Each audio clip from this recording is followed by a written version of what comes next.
Всем привет! Сегодня мы едем смотреть на железную дорогу от Выборга до Соснова. Это старая финская дорога. Ну, мы посмотрим, что от нее осталось, потому что она уже давно закрыта.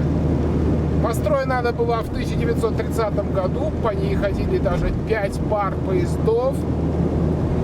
Но это до войны. Ну, войну дорога пережила далеко не вся. Имеется в виду Вторую мировую войну. Сейчас 4:30 ночи. Первая наша остановка будет в Сосново. По-фински это Рауту. До него 120 километров. И мы там будем около 6 часов утра. Маршрут у нас следующий. Мы сейчас едем по Мурманскому шоссе, выезжаем на кольцевую дорогу вокруг Санкт-Петербурга, потом почти до Соснова едем по отличной дороге, которую недавно построили. Это Новоприозерское шоссе. Сейчас 5:30, небольшая остановка, попить кофе. Так сказать, ранний завтрак на заправке Роснефть. Сейчас мы пересечем старую границу с Финляндией. Вот она прячется в тумане. Граница проходила по реке Смородинки. Сейчас мы ее переедем. Прикол в том, что в славянских эпосах река Смородина отделяла царство живых от царства мертвых. И через нее вел Калинов мост. Вот, видимо, мы по этому Калинову мосту сейчас и едем. Судя по сказкам, Калинов мост охранял соловей-разбойник, а за ним должна быть встреча с Бабой Ягой. Надеюсь, ни соловья-разбойника, ни Бабы Яги мы сегодня не встретим. Хотя, скорее всего, будем путешествовать по довольно-таки диким лесам. Мы сейчас находимся чуть севернее станции Сосново или бывшего финского Рауту. И как раз здесь начинается дорога на Выборг.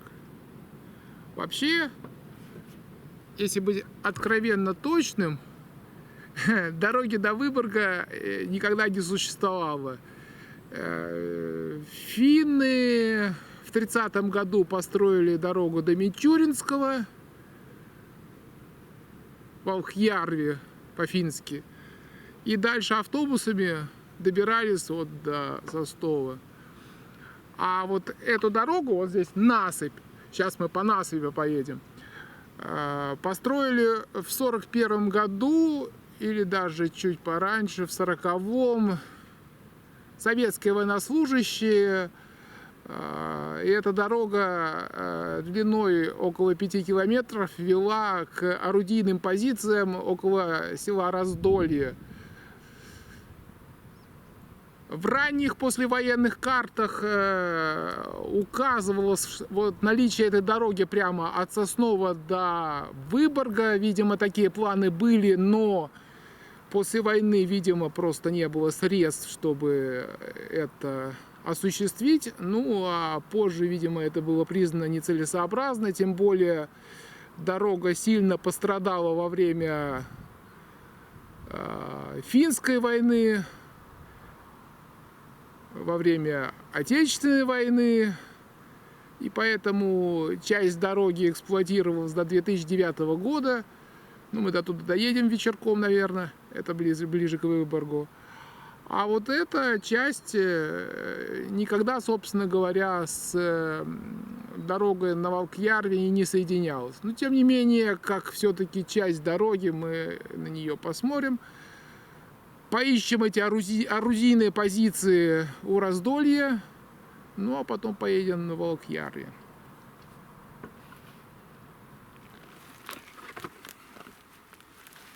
Раз уж мы попали в Сосново, можно поговорить об этой линии. Это линия Санкт-Петербург-Хиетово. Ее протяженность 179 километров. И была построена она аккурат в январе 1917 года с целью транспортировать продукты из Великого княжества Финляндского в Санкт-Петербург. Ну, а в декабре 1917 года Владимир Ильич Ленин объявил о независимости Финляндии. После этого буквально, ну вот мы только что проезжали границу, да, где-то в 10-15 километрах отсюда образовалась государственная граница. И пути, которые шли от Рауту, то есть Соснова, до границы теперь уже с РСФСР, с Советским Союзом, были взорваны с целью того, чтобы не допустить помощи. Надо сказать, что в это время в Финляндии была гражданская война. Далеко не все финны были против советской власти. Вот. И чтобы из Петрограда не оказывалась помощь революционным финнам, вот были взорвана железная дорога на протяжении нескольких километров до границы. Ну что, поедем кататься по старым насыпям.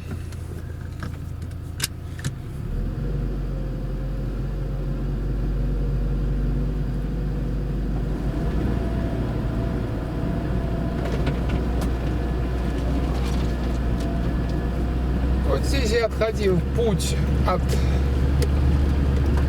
главной дороги на орудийные позиции. Я сомневаюсь, что орудийные позиции сохранились.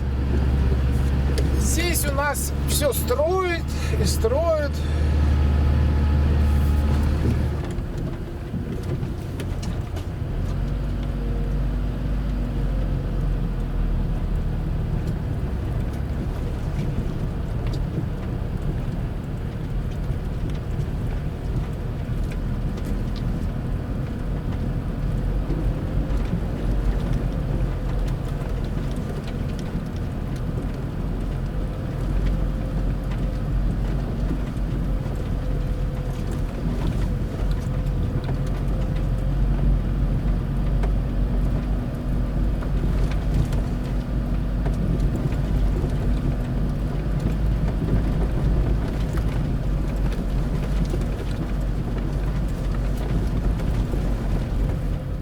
Короче, вот здесь в окрестностях населенного пункта Раздольное и заканчивались эта железная дорога, которая прекратила свое существование, ну, я так понимаю, что после 1941 года. Но раз, в принципе, это и не касается нашей основной тематики, я думаю, что мы ее особо искать не будем, ибо здесь дорога идет в разные стороны, и куда ехать, я не знаю. Сейчас мы едем в Мичуринское, до него 25 минут, около 30 километров. И там продолжим наши изыскания. Мы находимся на восточной окраине поселка Мичуринское, и по некоторым данным, вот эти склады — это самая крайняя точка железной дороги от Выборга до, ну, вот до этого места, собственно говоря, до Мичуринского. Не все разделяют мнение, что здесь были железнодорожные пути, но тем не менее большинство склоняется, что в 1941 году вот досюда были построены, с вокзала Волк-Ярви было построено что-то около 3,5 километров пути, и здесь все заканчивалось.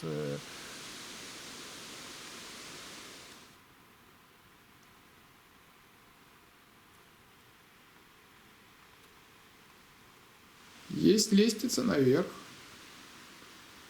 И я туда не полезу. Есть малина. Похоже, даже спелая.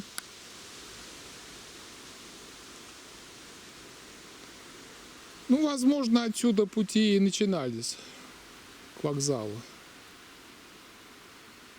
Короче, подтвердить или опровергнуть наличие здесь в 1944 году железнодорожных путей практически невозможно. Данных об этом нет. Но в этом поселке, в котором формально не существует железной дороги, есть улица железнодорожная. Это как раз то место, где был старый вокзал. Вот мы туда сейчас и поедем. Не прошло и 10 минут, как мы на бывшей станции Волкьярви. Осталось здесь немного. 6 путей станции помещались вот между этой платформой и вот теми высокими деревьями. Там, где сейчас машина стоит, и все. Я боюсь, что это последний год, когда здесь можно что-то увидеть, потому что здесь постоянно идет строительство и ставятся заборы, и пройти здесь скоро будет невозможно. Территория станции уже перегорожена, и там, где были пути, уже стоят дома. Как выглядела она, постараюсь показать на фотографиях.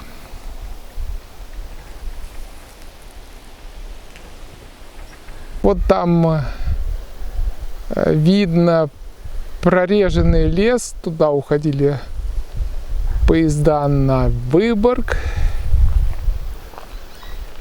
Посмотрим на все это великолепие сверху, если получится.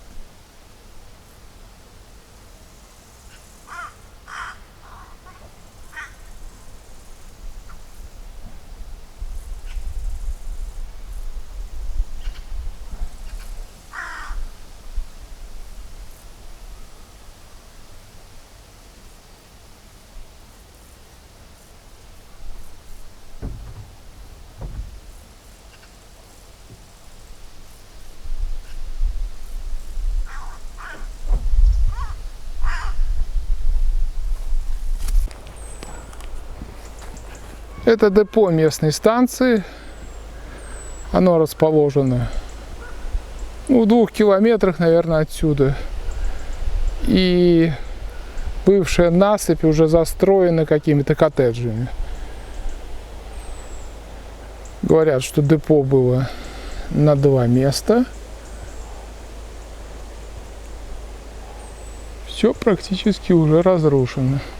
Соответственно, станция была вот там. Говорят, здесь где-то есть еще поворотный круг. Так, рядом с депо остатки поворотного круга. Вот это все, что здесь осталось от депо. Сейчас заглянем в депо и пойдем дальше. В депо запустение полное. Так что здесь больше делать нечего. Строгие надписи. Извините, когда я входил, я не заметил. Следующая станция Карпиёя. Ну вот, в принципе, это и есть дорога прямо по насыпи.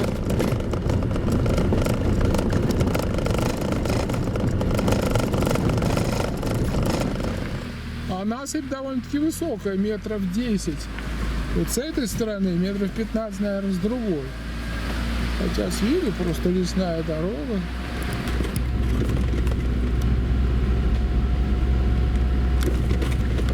Перегончик красивый. Это мы еще до Вокса не доехали.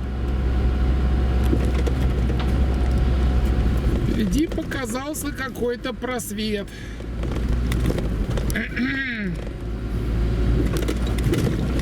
Только что он вот будет значить для нас, я не знаю.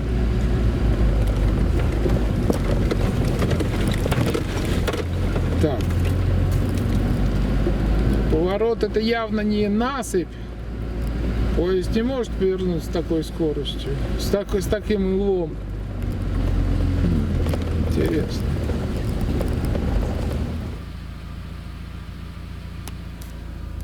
Наверное, все-таки надо туда.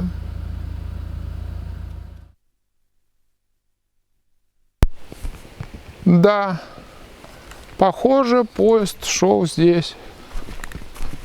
Вот он шел здесь. И, видимо, здесь был мост или труба. Или я уж не знаю, что. Сейчас посмотрим. Да, насыпь продолжается дальше.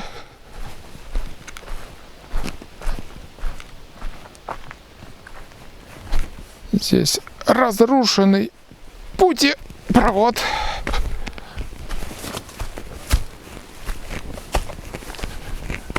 А насыпь идет дальше. Похоже, даже вот это вмятины от шпал остались.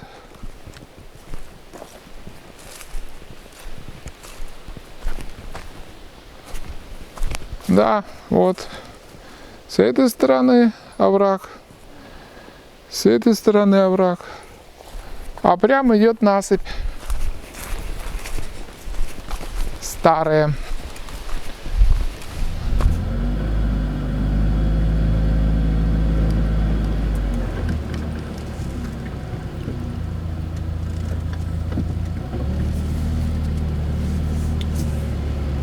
Теперь вопрос.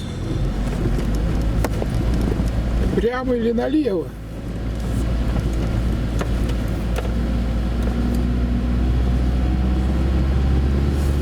Попробуем. Направо. Получилось следующее. Вот там мы только что стояли. Значит, я вот сюда дошел, да? И вот дальше где-то вот в этом направлении будет дорога. Вот в этой выемке и был разъезд.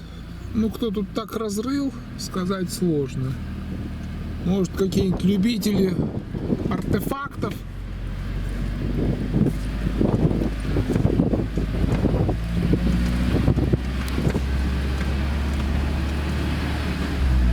Платформ, по крайней мере, здесь не видно.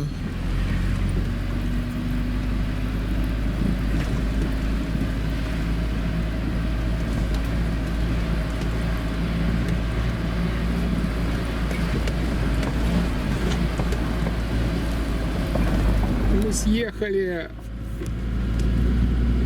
на старое, так сказать, место, где было полотно железнодорожное. Но вот далеко ли мы проедем, это вопрос. Хотя, конечно, дорога кое-какая есть, но одно упавшее дерево, и мы поедем обратно. Надеюсь, не одни мы тут здесь катаемся. Вот получается, что дорога шла вот именно... Ну, здесь, наверное, еще был разъезд. А дорога дальше шла вот так. Будем надеяться, что финны насыпь делали на совесть. И она еще послужит нам.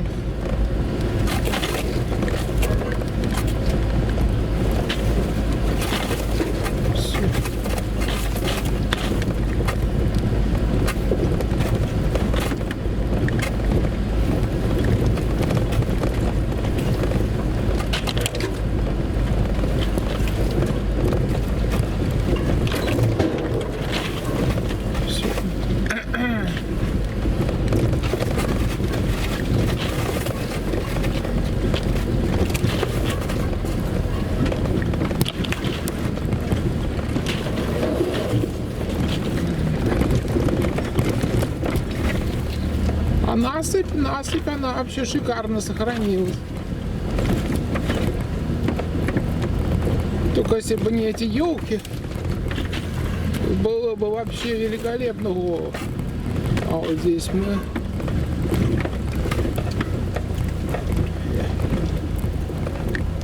Наверное, проедем.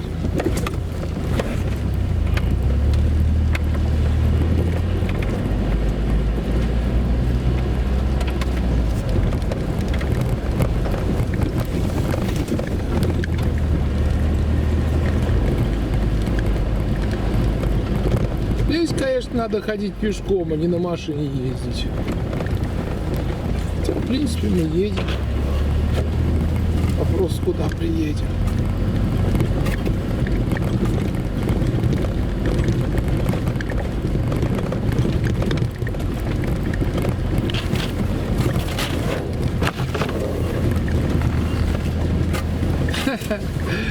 Главное не встретиться с поездом из прошлого, который бы шел по этой дороге навстречу.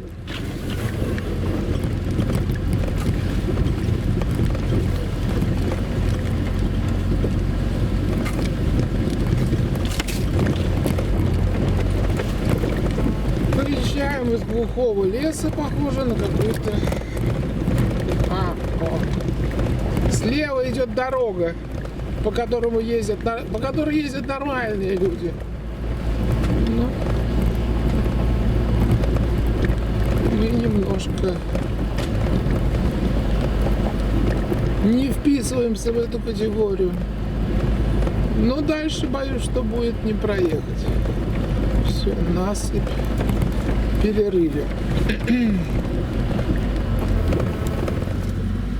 Вот в этом месте как раз и был разъезд на два пути Пунус. Сейчас мы подъедем к зданиям вокзала. Вокзал был деревянный, естественно, тоже сгорел.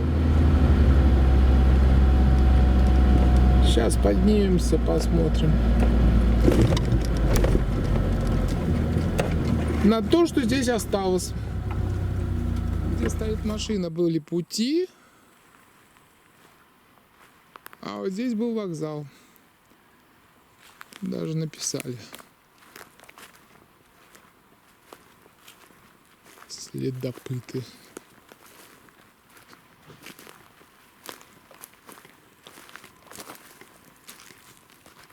Вот здесь тоже фундаменты есть, заросшие очень так хорошо. И тоже видно, растительность явно не дикая. Вот, видимо, здесь был вокзал. Ну а внизу, где машина стоит, там были пути. Количество 2 штук. Все, едем на мост. Мост через реку Булатную был в паре километрах отсюда. Вот мы прямо по этой насыпи, ну это выемка, конечно, сейчас, а потом будет насыпь. Доедем до самых остатков моста. Посмотрим, что там есть интересное. Вот полностью сохранившаяся насыпь обрывается у реки Булатной. Сейчас попытаемся туда спуститься, посмотреть, что там осталось. Ну вот и река Булатная. Видно чудом сохранившуюся среднюю опору. Что там на другом берегу, я еще не знаю.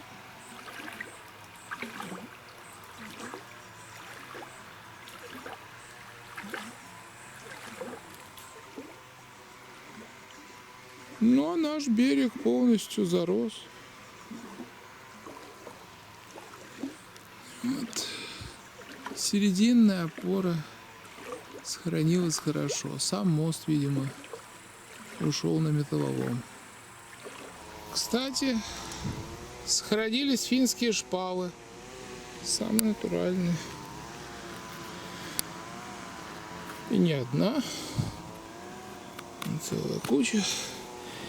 Несмотря на то, что другой берег тут буквально в 300 метрах, чтобы попасть на другую сторону и познакомиться с остатками станции Пюлля-Калля,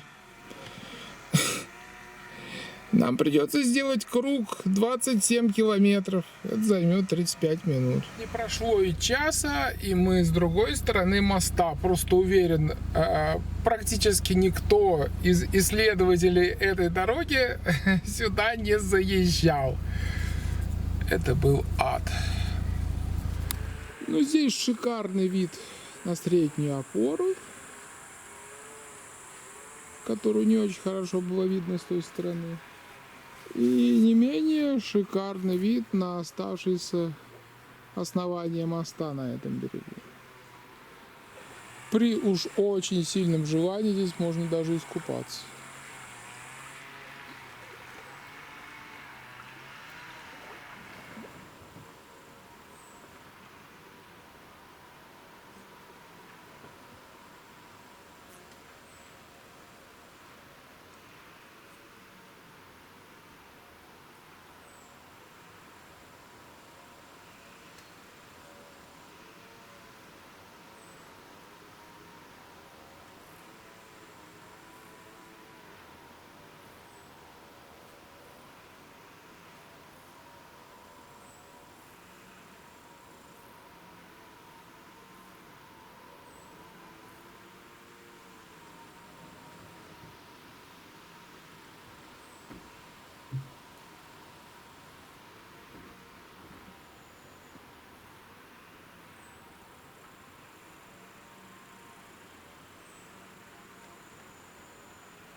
Будем возвращаться той же дорогой, что приехали.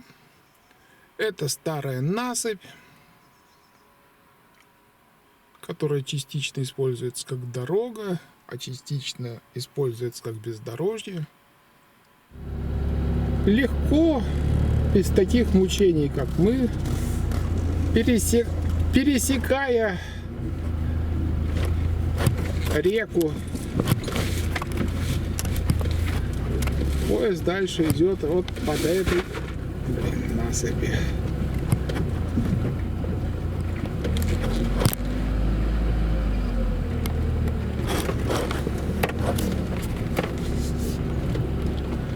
Насыпь, ну, кстати, высокая довольно. Сама насыпь сохранилась хорошо, а вот ездить по ней крайне неудобно.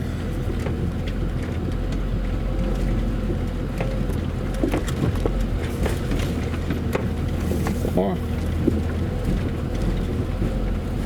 Навстречу едут изыскатели. Интересно, что они мне скажут и скажут ли. Просто уходит с дороги.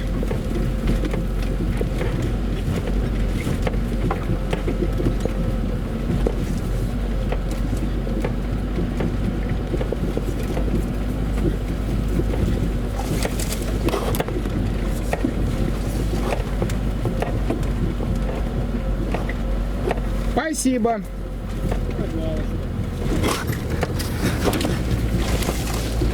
Практически все насыпи в этом месте превратили в дороги. Дальше идет уже вполне себе приличная дорога. Как сказать, приличная.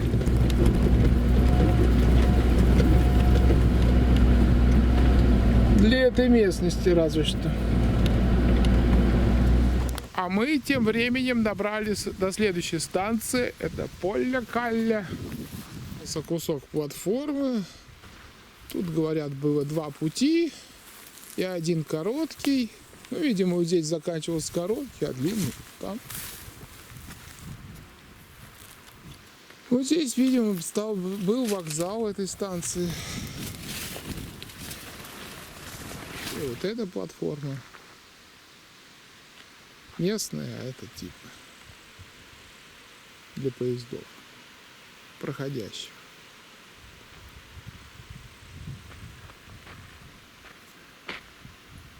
Ну, поедем искать центр местной волости. Не густо осталось от этой железной дороги. Мы добрались до центра бывшей волости Эюряппя. Теперь это поселок Баршево. Вот в этом лесу, что сзади меня, была самая большая станция на линии с самым большим пассажиро- и грузопотоком. Ну, от нее мало что осталось, чуть попозже посмотрим. Еще здесь было два ответвления. Одно на завод один. Другая ветка вела к переправе через озеро Вокса. Сейчас попробуем туда съездить и посмотреть, что там сохранилось, если сможем туда проехать. Если там не перекрыта дорога, потому что строят здесь много, и на месте бывшей дороги много частных домов и всяких баз отдыха. Ну, территория огорожена, проехать здесь нельзя, но пройти вроде бы можно. Вот это территория бывшей паромной переправы. Сюда и приходили паровозы.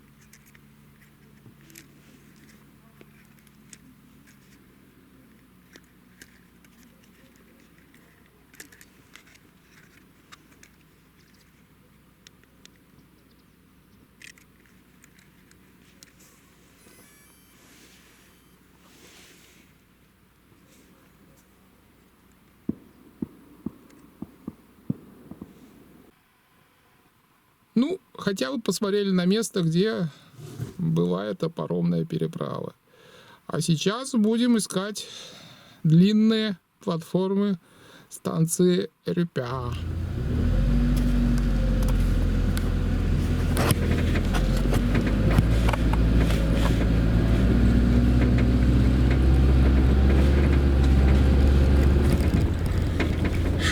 Где-то в этом лесу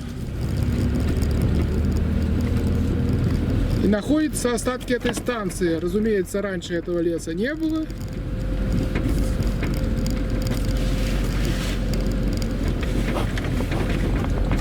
Но за 80 лет, конечно, здесь всего наросло. Вот остатки одной из длинных платформ на этой станции. Путей здесь, конечно, не осталось, только гранитные платформы. Они очень длинные. Сколько путей было на станции, я не скажу, не знаю. Ну, видимо, не один, не два и не три, а больше. Вот эти грузовые платформы тянутся на пару сотен метров. Платформа довольно-таки высокая, кроме того, что она длинная. Кроме платформы, здесь полно грибов. Ну, тут остатки станционных сооружений.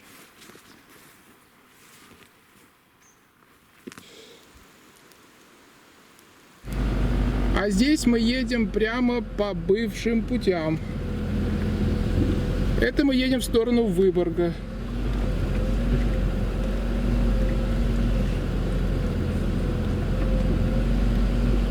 А где-то здесь станция заканчивалась. И путь шел дальше. Следующая наша остановка станция Кюлья-Паккова. Она в нескольких километрах отсюда.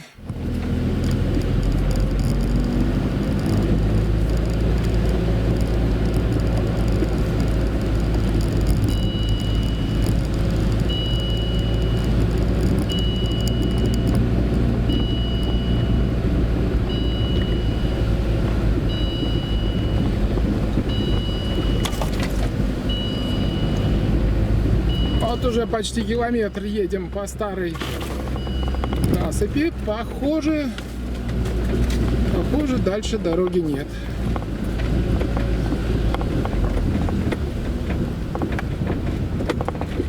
Или есть? Ну, я думаю, что проедем.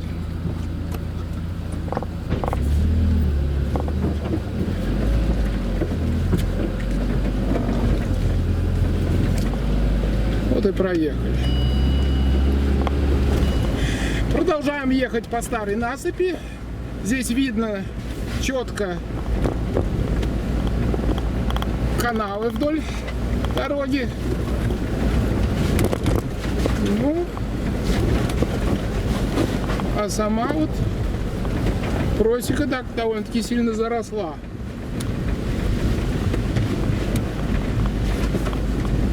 Я надеюсь, что нам не придется поворачивать назад из-за какого-нибудь упавшего дерева. А если в это время какое-нибудь дерево упадет сзади, это будет ловушка. Большую часть дороги мы проделываем по бывшим насыпям этой старой финской дороги, а поиск бывших путей превращается в поиск грибов. Ну, слушайте, они реально вот растут прямо на дороге. Ой.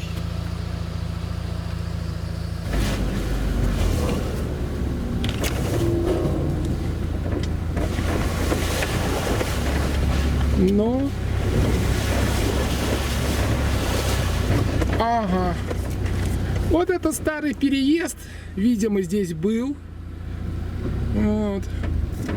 Дорога продолжалась раньше, вот туда. Типа вот мы стоим на переезде, причем вместо поезда. Сейчас будем решать, куда нам ехать, собственно говоря. Ой. По какой-то причине дорогу проложили где-то в 50 метрах к западу от старой насыпи. И вот здесь она, в этом месте, возвращается опять на старую финскую насыпь. Вот здесь железная дорога поворачивает на 90 градусов с северного направления на западное. И сразу после поворота раньше была станция Кюлья-Паккова. Это был такой большой довольно-таки разъезд на 3 пути. Сейчас посмотрим, что там от него осталось и найдем ли мы его вообще. Ну вот есть мнение, что это выемка под станционные пути. Вполне возможно, так оно и есть. Конечно, все это заросшее за столько лет. И вот это и есть станция бывшая Кюлья-Паккова. Здесь проходили пути, выемки. Так. Пока немножко пройдем вдоль этой выемки. Она действительно похожа на искусственного происхождения. Уж очень прямолинейная. Может, найдем остатки вокзала. А вот и остатки вокзала. Они находятся в 10 метрах от выемки. И представляют собой старый фундамент. Все-таки кое-что на этой станции мы нашли. Вот здесь подземные ходы. Прям как Вьетнам. Ну, у вокзала было полно подвальных помещений. Кстати, можно туда и заглянуть. Вон ступеньки есть. Ай.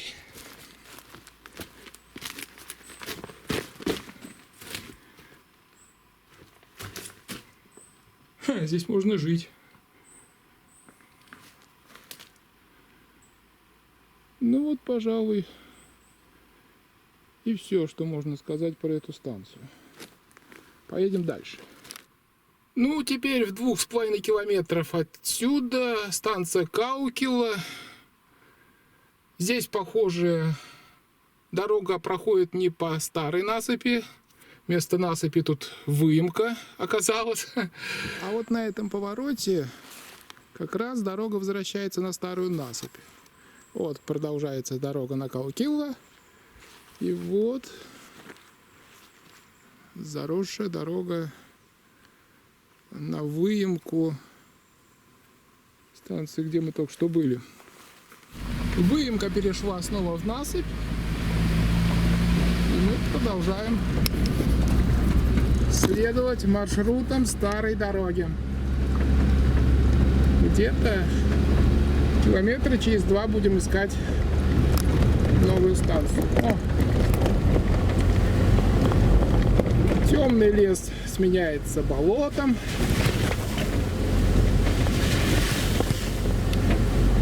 Мы все ближе приближаемся к следующему разъезду. Там было уже не 2, то есть там было уже всего лишь 2 пути.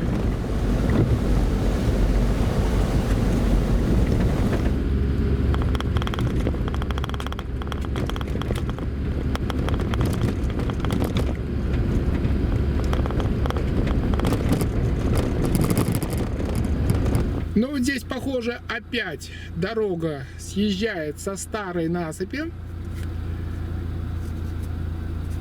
И видно, надеюсь, что видно, небольшая просека, старая, заросшая на месте старой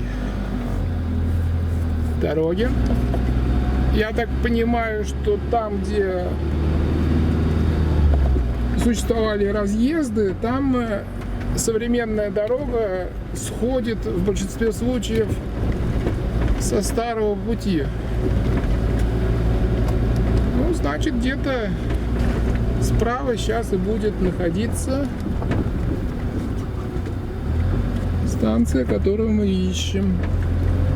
Первая находка на станции, гастрономическая. Похоже, эта станция тоже была в выемке,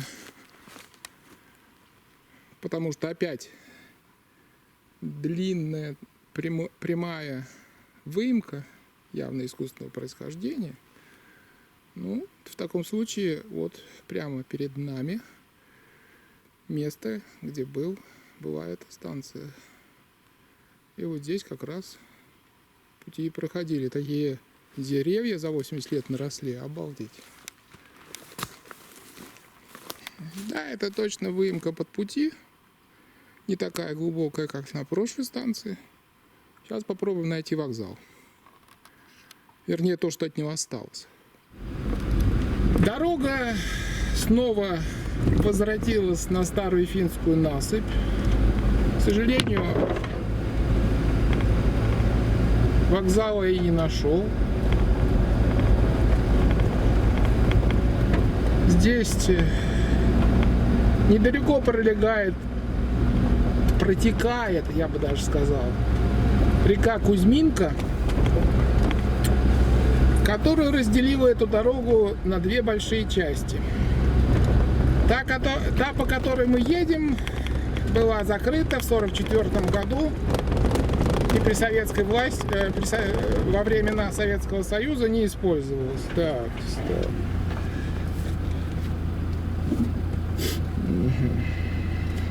Это здесь.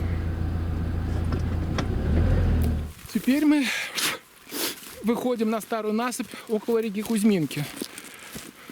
Здесь был однопролетный мост. Наверное, здесь никто из исследователей этой дороги не побывал. лесу, потому что это происходит, это находится довольно-таки в глухом лесу. Вот этот ручеек — это река Кузьминка. Вот одна опора моста, она ведет в Волкьярве, Мичуринская. А вот здесь другая опора моста, это Выборг. И вот именно отсутствие вот этого моста и разделило судьбу этой дороги пополам. В 1944 году этот мост не стали восстанавливать. И то, что слева, в 1944 году перестало функционировать и существовать. А вот то, что справа, работало. И до ближайшей станции поезда ходили до 1998 года. Вот. Ну, я попробую начать выбираться отсюда. Пошел дождь.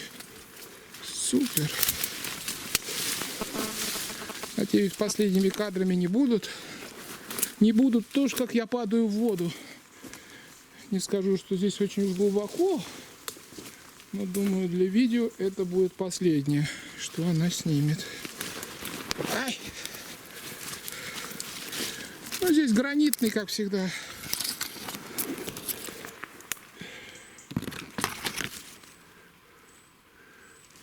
Гранитные опоры. Я не нашел, где эта насыпь отходит от дороги современной, поэтому мне пришлось лезть через болото.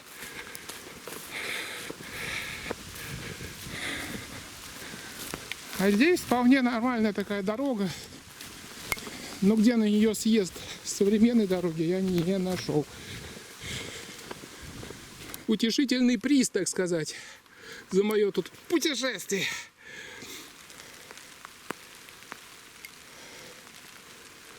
А дождь все сильнее и сильнее. Уже 2. А насыпь заканчивается прямо глухо заросшим лесом. Короче, насыпь уходит вот. Ну, видно, что там просека. Ну, глухо заросшая. И вот дорога. Ну, я не знаю, я по ней проезжал или не по ней. Нет, я по этой дороге, на которую вышел, я не проезжал. Я ехал вот по этой дороге. Естественно, не заметил ответвления вправо. На картах этого нету. Со спутника это практически не видно. Поэтому пришлось пробираться через болото. А сейчас мы едем к станции Житкова. Или Рицепяля по-фински. От Житкова мало что осталось. Вот это длинная большая грузовая платформа. Вот здесь проходил путь железнодорожный. И платформа, ну как видно сверху, она довольно-таки длинная. Вот.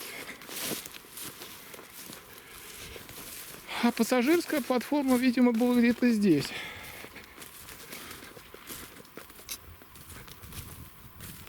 Судя по всему, вот в этом этот лесок, здесь и были пути. О, да, здесь были пути. Здесь мы впервые за наше путешествие встречаем что-то, имеющее отношение к железной дороге. Это шпалы. Здесь проходило несколько путей. Здесь остались шпалы. Я совсем забыл, что остатки шпал мы видели у моста.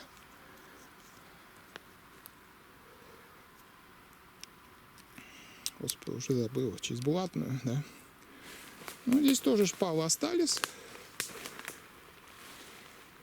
Здесь проходило несколько путей.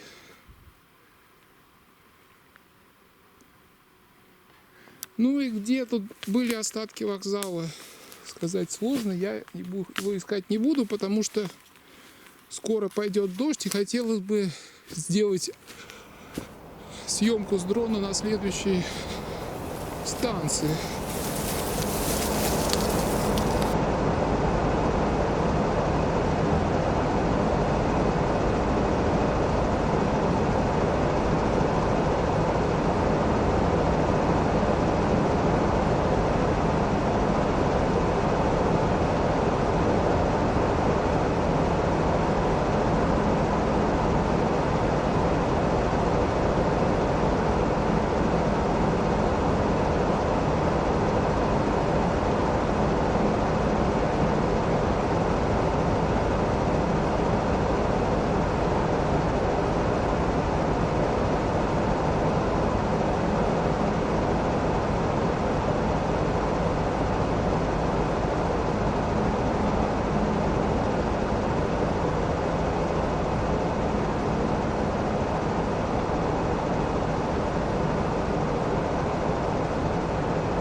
По прогнозу через часик должен пойти дождь.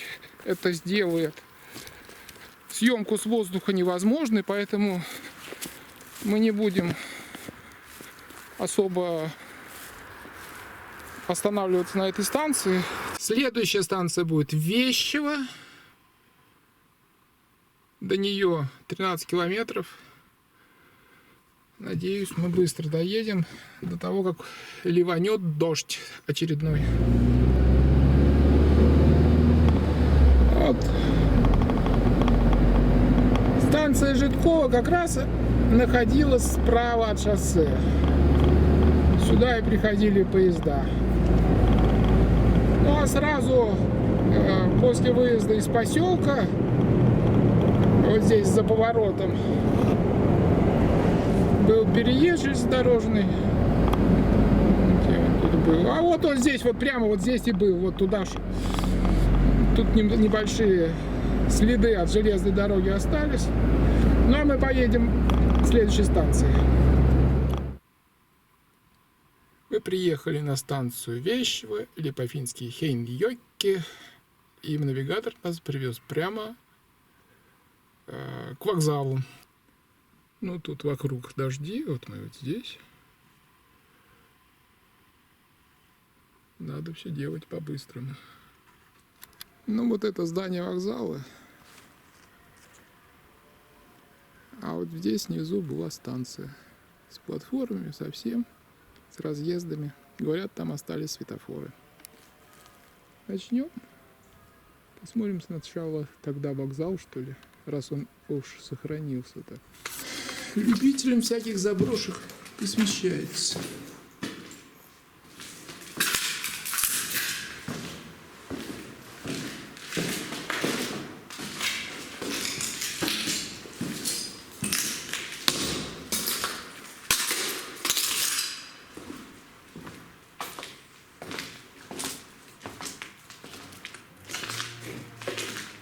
Ну, здесь, видимо, пост управления когда-то был.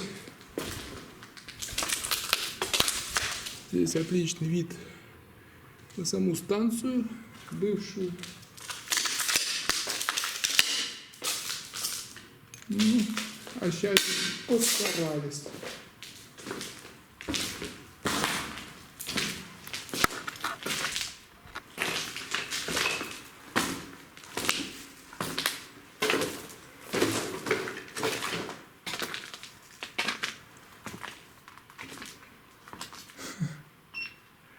Похоже, здесь даже иногда живут.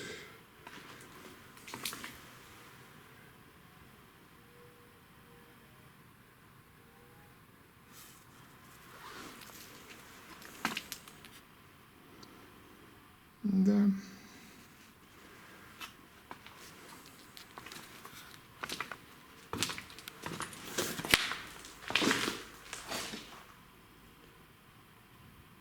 А здесь отлично сохранилась пассажирская платформа, шпалы.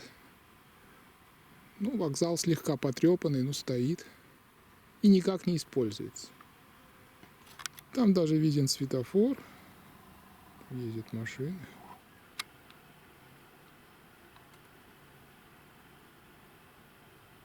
Можно будет съездить туда.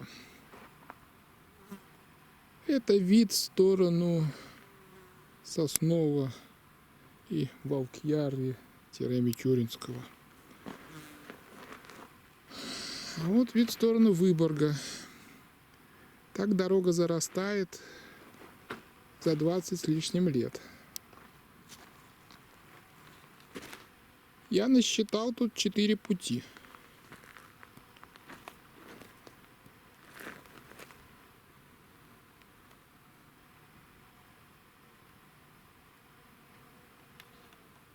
Надо сказать, что платформа довольно-таки длинная.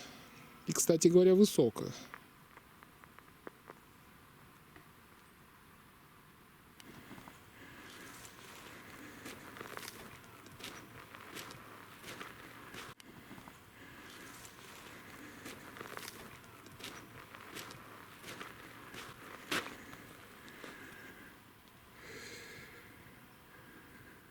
Сохранился даже тупик.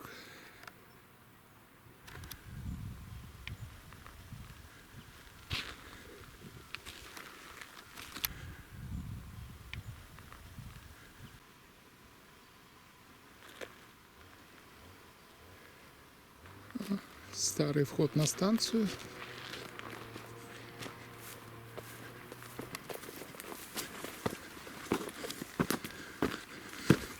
Ой, ступеньки разрушились.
Я нагло встал прямо на железнодорожном переезде. Правда, не действующем. Это мы смотрим на станцию в сторону Выборга. Вот как раз здесь и сохранился светофор в количестве одной штуки, разобранный.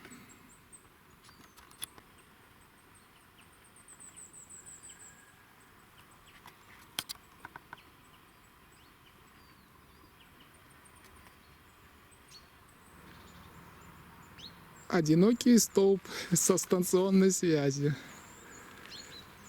Видимо, не работает по причине отсутствия самой станции. Здесь видно остатки рельс.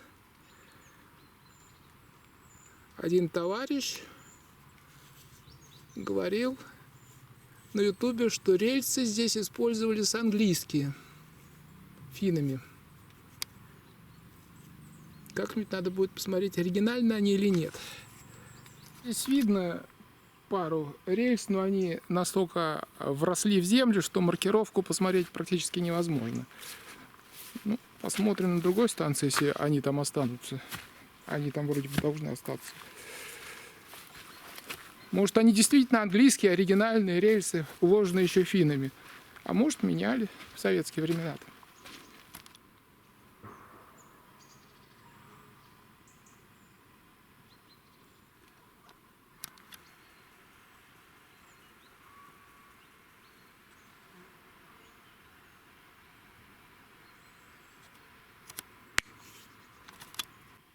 Забавный вид из окна. Мы покидаем эту станцию, едем в Перово. Или Перро по-фински. 26 километров, полчаса. На перегоне Вещево-Перово появляются рельсы. И как раз можно посмотреть, лежат еще оригинальные финские рельсы или они заменены в советское время. Сейчас найдем марку и посмотрим. Ну что, 56-й год, Р-50, я так понимаю. Вот рельс изготовлен в апреле 60-го, тоже Р-50. Так что это не английские рельсы. Это советская сталь. Станциям поезда ходили до 2009 года. До зимы где-то. После этого пути стали потихонечку разбирать. Но вот на мосту они сохранились. Мост через реку Перовка.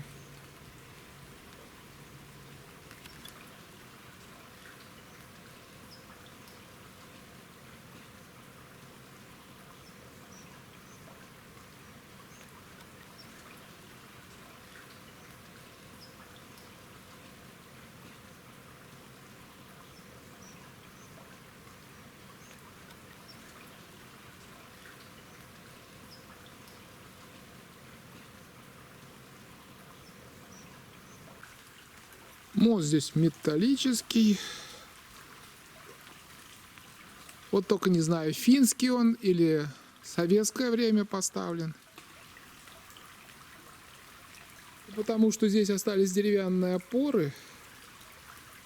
Мост все-таки восстановили уже в советское время. А раньше был то ли временный, то ли постоянный на этих деревянных столбах. Вот эти-то столбы, наверное, финские.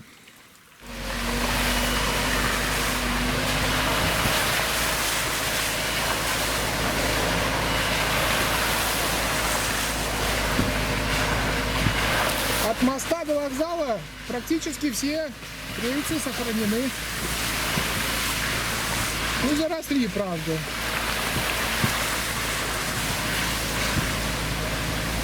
Всего-то 12 лет прошло.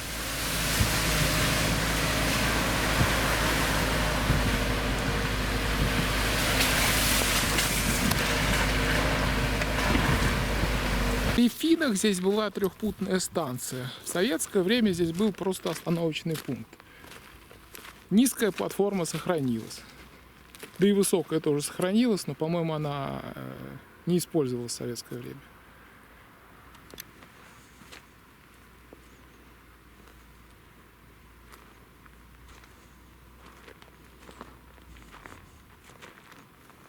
Кстати, платформа довольно-таки длинная.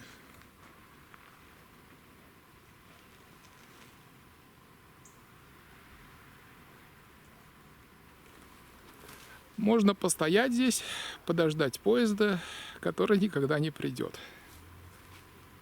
Вокзал, который здесь был, сгорел в Финскую, а вот этот сохранился, если я не ошибаюсь, с 1942 года. То есть, в принципе, тоже финской постройки. Сейчас там просто чей-то дом.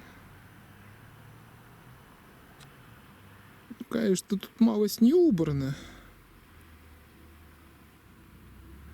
Ну что поделать.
Вот здесь финское время и была трехпутная станция.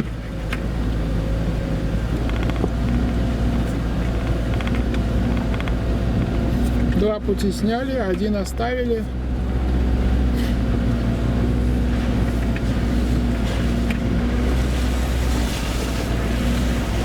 И вот там за деревьями был автомобильный мост через железную дорогу. Вот на фотографиях старых видно. Получается, в Перово единственный сохранившийся финский вокзал.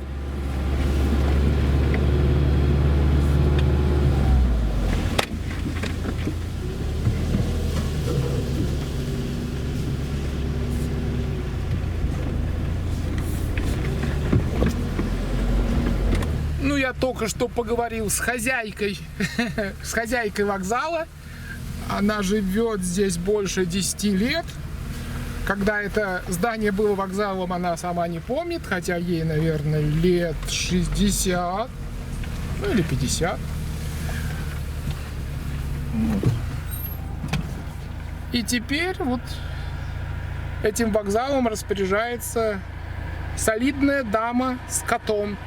Вместе они держат этот вокзал на несуществующей станции.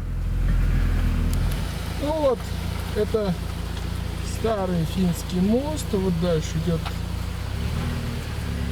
насыпь старая. Это в сторону Выборга. Туда мы сейчас и поедем. Это не просто лесная дорога, это улица Летняя. И по ней мы едем к последней цели нашего путешествия. Это Лазаревка.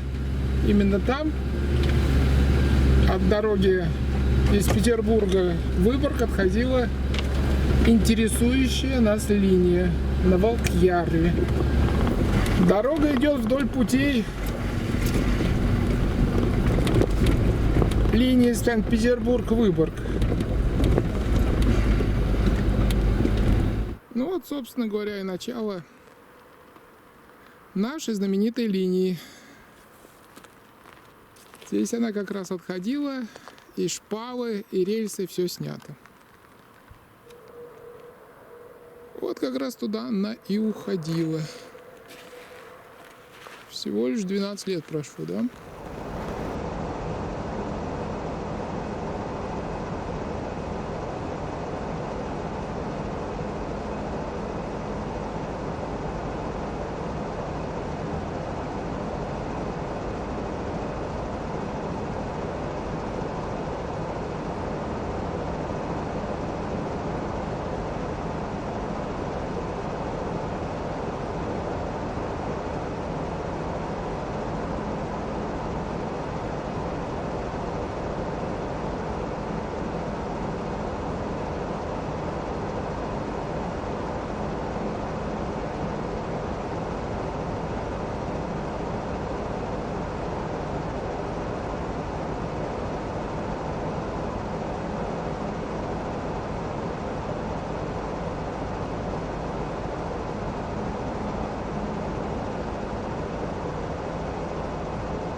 Вот на этом и закончим наше путешествие по 70-километровой линии.